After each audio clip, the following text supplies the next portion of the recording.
Okay, alang ni Adtong wala kasabot sa bagtok, ilaga na ilaga. Number 5, or follow-up nga question, unsa man kining Montanism o modern Montanism? Montanism. Unsa man ning kining Montanism o unsa man pod ning modern Montanism. Unsa may sabot ani? Ang Montanism mga igsoon, usa ni siya ka grupo o heresy atong tuig 156 AD. Kisay nakaabot ani? 156 AD. Naay nakaabot? Abi kog naa. Dito ni sa ang founder ani si Montano. Mo nang gitawag og Montanism kay kini nga erehiya ang pasiugda ani angan sa kapasiugda si Montano. Dili si Cesar Montano ha. Montanos o Montanism.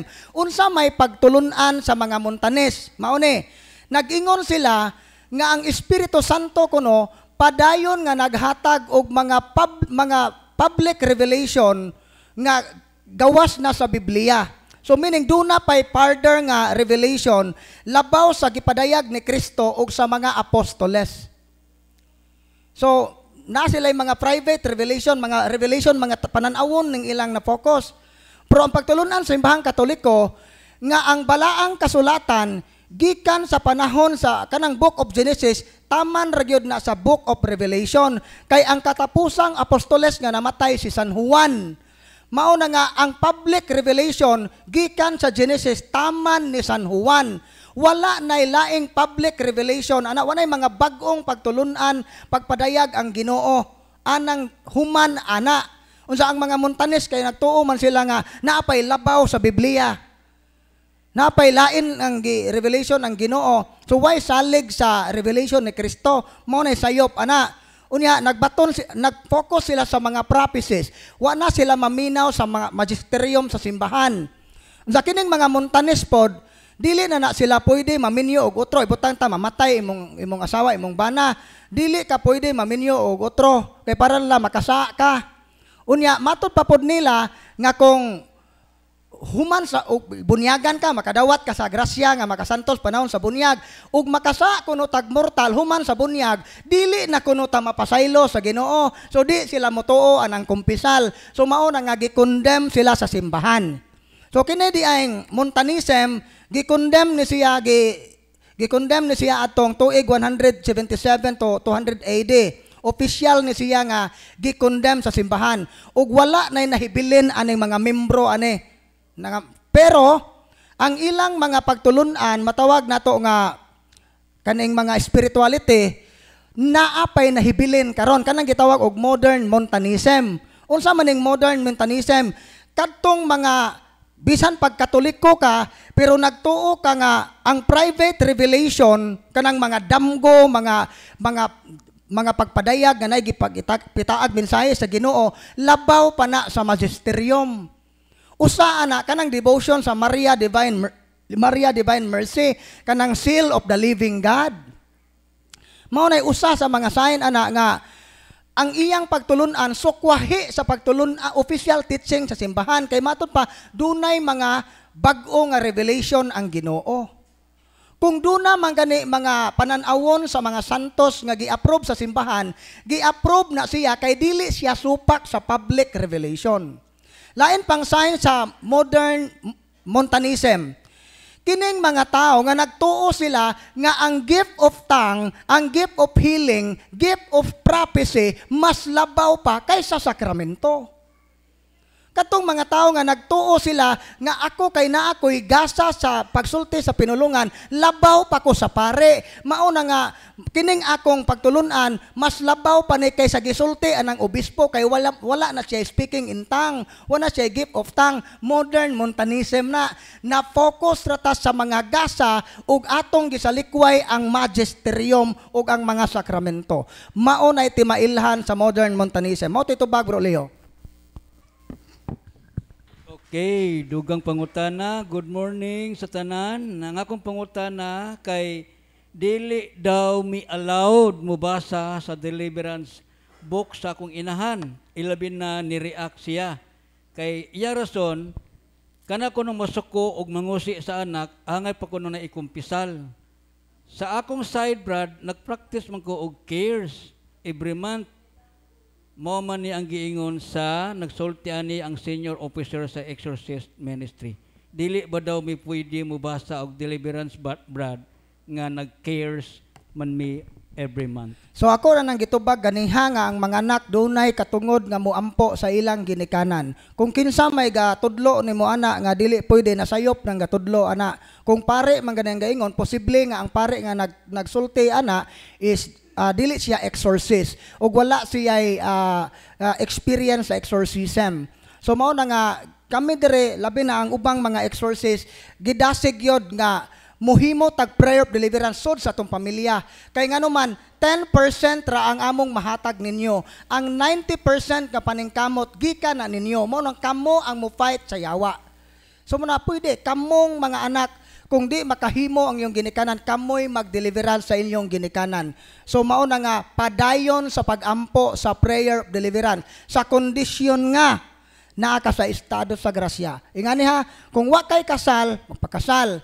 Kung pananglit ganang emergency na gyud nga nagiatake imong ginikanan, lawa pa ka makasal, naa ka sa state of mortal sin. So ayaw gamita ang prayer of deliverance nga direct command. Gamita ang intercessory prayer nga deliverance kanang naa sa handbook nga blue. Kay kana siya dili ang direct command God kanang in the name of Jesus I command you Satan. Di ka pwede mo direkta ana kung naa ka sa state of sin. Pero kung naa ka sa state of sin unya tabangunon nga sakop sa pamilya, di pwede ba kung magampo? Yes, pwede ta magampo, pero diretso og pagampo sa Ginoo. Jesus, I ask you to command Satan to depart right now. Sa to pa, instead nga mo direkta tag mando sa yawa nga laya Satanas, di ta makapalayas ana kay wa tay otorite, wa tay grasya. Pero pwede ta makahangyo sa Ginoo nga Ginoo tabangi ko nga bisan og makasasa ko Ginoo giangkon ako nga naa ko sa estado sa sala pero nakita nako nga tabangunon man gyud na akong inahan tabangi ko Ginoo nga imo untang palayason ning yawa nga naghasol sa akong inahan. So pwede na siya sa mga emergency o mga difficult cases. Mao na itubag sa pangutana. Okay, follow up niya nga pangutana, Brad. Mayon siya, Brad, gabasa man may og renouncement prayer kay maturture man ang mga demonyo. Unya, may dool may pari exorcist ministry among gi-share ang encounter. Pero ang pari miingon, dili na daw pwede balik-balikon pagbasa ang renouncement kas ara daw kay nadungog na kuno sa Dios ang pagbasa. Kas-ar ko no basahon ba, dili na kuno balik-balik ko ang renouncement, matud pa sa pari nga ilang gidoolan. Okay, so tinuod ba nga kas-ara ang puon ang renouncement? Nagdepende siya sa kaso. Kay nga ni manggod, ang renouncement, ana nimo mailhan kung unsa kag kalawom ang attachment ang pagkagapo sa yawa nimo. For example, arita sa unholy soul ties, daghan kag bae o daghan kag laki nga gitilawan. Unsa nayawaan. Inigbasa ana sa renouncement sa unholy soul ties, muriak ang pasyente. Naay violent reaction. So meaning, kini siya nga part sa imong kinabuhi, gidominate sa yawa. Siya ay nagdominate. Mao na nga, nagkinahanglan nimo nang i-renounce kanunay, hangtod muhawa ang yawa. So ang renouncement, pwede kasa, basta kinasing-kasing sa mga mild cases, pero sa mga bugat nga kaso nga katong giharas gyud, gikinahanglang balik-balikon ang renouncement prayer. Hangtod nga mulayas ang yawa nga nakapariak sa maong renouncement prayer. Mao na itubag. Okay, dugang pangutana, Brad. Unsaon man nako or unsay akong buhaton, Brad, aron makasangyaw ko pag-ayo. Unsa kuno yang buhaton aron makasangyaw siya pag-ayo?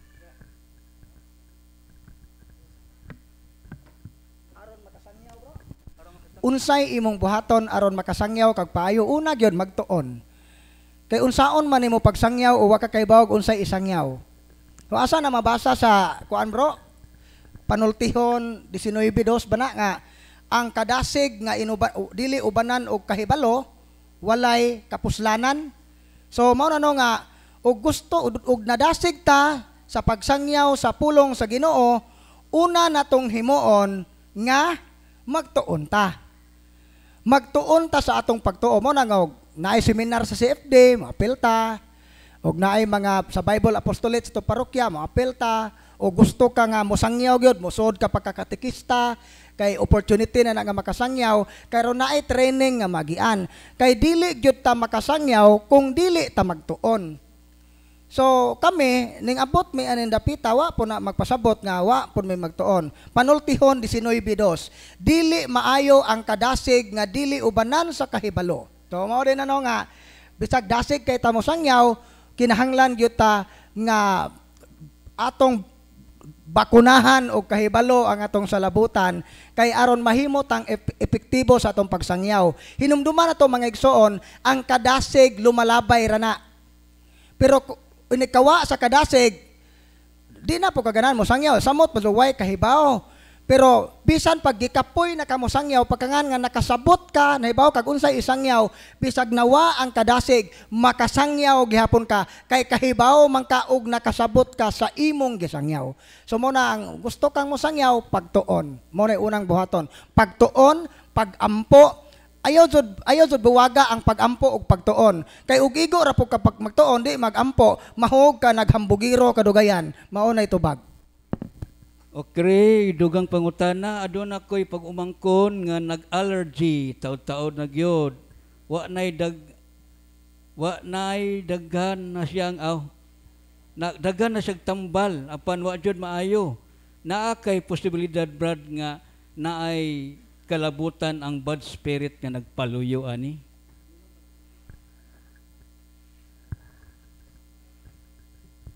So ato hinumduman nga katotong isgutan ganiha na ay duha ka mata nga sakit, natural illness ug preternatural illness.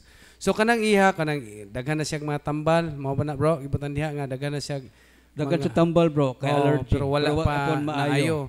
Dili gyud mamaayo pod ang kung pananglitan ha normal na nga natural nga balatian. Dili gyud mamaayo ang allergies kung dili pug ka maglikay sa mga pagkaon nga idili. Muna timan-an na ito, nga naay ipangdili ang doktor. So mutuman ta sa mga pahimangno sa doktor aron mamaayo ta sa atong mga sakit. Kay ang mga doktor instrumento sa kaayon, ayuhan. Pero pananglit gihimo na nimo ang tanan nya wala gyapon mamaayo. So ato na mailhan pod unya kung naa man niya sa karon, kung mag-react na sa mga sacramentals, so posible nga iya sa ang ugat hinungdan niya ang maong balatian ang demonyo. Pero dili po nato lagi i-spiritualize tanan. So, posible, ang atong buhaton nga, musunod lang ta sa proseso dire, aron mailhan nato kung nayawaan ba na-atake ba sa yawa or hindi. Again, duha ka mata nga sakit, natural illness and preternatural illness. Natural illness, musuman ta sa mga pahimangno sa doktor. Ang preternatural, mahibal-an na nato dire sa mga proseso nato dire. Mao na ito bag.